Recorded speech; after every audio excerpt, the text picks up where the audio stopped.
നമ്മുടെ കരുനാഗപ്പള്ളിയിൽ ഇത്ര മനോഹരമായ ഒരു സ്ഥലമുണ്ടായിരുന്നു എന്നുള്ളത് ഇവിടെ വന്നപ്പോഴാണ് അറിയാൻ കഴിഞ്ഞത്. എത്രയോ പ്രാവശ്യം ഈ നാട്ടിൽ വന്നു പോയിട്ടുണ്ടെങ്കിലും ആദ്യമായിട്ടാണ് ഈ സ്ഥലത്തെക്കുറിച്ച് അറിയുന്നത്. കഴിഞ്ഞ ദിവസം പെങ്ങളുടെ വീട്ടിൽ വിരുന്നു വന്നപ്പോഴാണ് ഇവിടെ ഇങ്ങനൊരു സ്ഥലമുണ്ടെന്നും ഇതിൻ്റെ ഉദ്ഘാടനം കഴിഞ്ഞു എന്നുള്ള കാര്യം മനസ്സിലായത്. അങ്ങനെയാണ് ഇത് കാണാനായി നമ്മളിവിടെ എത്തിയിട്ടുള്ളത്. കൂടെ നമ്മുടെ പിള്ളേരും കൂടിയിട്ടുണ്ട്. വളരെ മനോഹരമായ സ്ഥലം.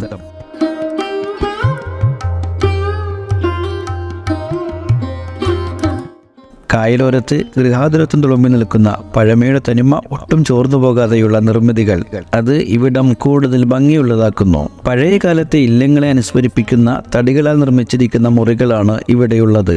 2 മുറികൾ, ഒന്ന് താഴെയും മറ്റൊന്ന് മുകളിലും. മുകളിൽ നിന്നുള്ള കായൽ കാഴ്ച നയന മനോഹരമാണ്.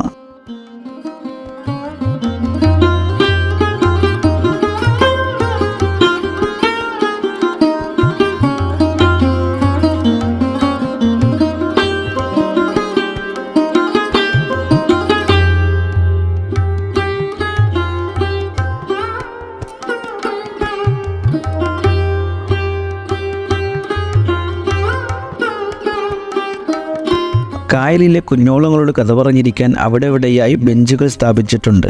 1-2 കുടുംബങ്ങൾക്ക് ഇവിടെ സുഖമായിട്ട് താമസിക്കാം. വീടിന് ചുറ്റും വിശാലമായ നടുമുറ്റം. കുഞ്ഞുമക്കൾക്ക് ഓടിക്കളിക്കാൻ യഥേഷ്ടം സ്ഥലമുണ്ട്. ചെറിയ മീറ്റിങ്ങുകളും പരിപാടികളും സംഘടിപ്പിക്കാൻ പറ്റുന്ന ഒരു കോൺഫറൻസ് ഹാൾ ഇവിടെ കാണാം. കരുനാഗപ്പള്ളിയിലും പരിസരത്തുമുള്ളവർക്ക് ചെറിയ പ്രോഗ്രാമുകൾ സംഘടിപ്പിക്കാൻ ഈ സ്ഥലം ഉപകാരപ്പെടും. Karunagappally MLA CR മഹേഷും Alappuzha MP ആരിഫും ചേർന്നാണ് കഴിഞ്ഞ ദിവസം ഇത് ഉദ്ഘാടനം ചെയ്തത്. കരുനാഗപ്പള്ളി ഹൈവേയിൽ നിന്നും 4 കിലോമീറ്റർ പടിഞ്ഞാറോട്ട് ചെറിയഴീക്കൽ റൂട്ടിൽ സഞ്ചരിച്ചാൽ കരുനാഗപ്പള്ളി കോഴിക്കോട് എന്ന ഈ സ്ഥലത്ത് എത്തിച്ചേരാൻ കഴിയും. മുനമ്പം ലേക്ക് വ്യൂ എന്നാണ് ഇതിൻ്റെ പേര്. ജീവിതത്തിൽ വ്യത്യസ്തമായ അഭിരുചികൾ ഇഷ്ടപ്പെടുന്നവർക്ക് ഈ സ്ഥലം തീർച്ചയായും ഇഷ്ടപ്പെടും. ഇനി നമുക്കിവിടെ കുറച്ച് വിദേശികൾ ഇരിക്കുന്നു. ഇവരെ ഒന്ന് പരിചയപ്പെടാം.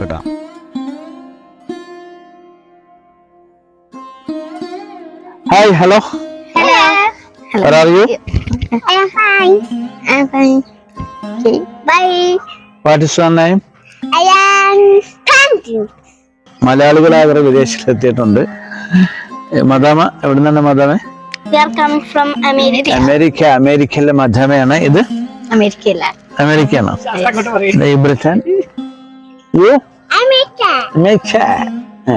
അങ്ങനെ വിദേശികളായ മലയാളികളായ കുറെ വിദേശികളൊക്കെ ഇവിടെ എത്തിയിട്ടുണ്ട്. അപ്പൊ നമ്മൾ ഇന്നലെ ഉദ്ഘാടനം. നല്ലൊരു വൈബാണ് ഇവിടെ. കായലിന്റെ തീരത്ത് പ്രകൃതി രമണീയമായ സ്ഥലമാണ്. മാത്രമല്ല ട്രഡീഷണൽ സെറ്റപ്പിലുള്ള നമ്മുടെ പഴമ നിലനിർത്തുന്ന വീടും കെട്ടും 4 കെട്ടും പത്തായപ്പുരയും ഒക്കെയാണുള്ളത്. അപ്പൊ ഇതിനുള്ളിലൊക്കെ റൂം താമസിക്കാനുള്ള സൗകര്യങ്ങളൊക്കെ ഉണ്ട്.